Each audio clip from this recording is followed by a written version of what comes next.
guys, bibili kami ng gatas lactom mula noon hanggang ngayon. Tapos bibili rin kami ng EQ Dry,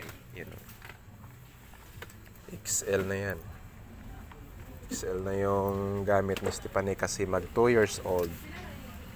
Mag 2 years old na siya sa December 16. Yun. So ito makatipid tayo dito kasi 1 tray lang siya, tapos 5 yung laman. Pag yung 700 naman yung bili natin, kung dalawa yung kukunin natin, 1/4, tapos dalawa yung laman. Dito na tayo sa 1 tray, 5 yung laman para matagal-tagal nyo maubos. Si madam naman yan, mga shampoo, sabon. Shampoo ni Stephanie wala na. Yan. Doon siguro na. So gamit din namin na tubig guys is Wilkins. Yung nakabili na ako kahapon, 7 liters. And thank you, bye bye.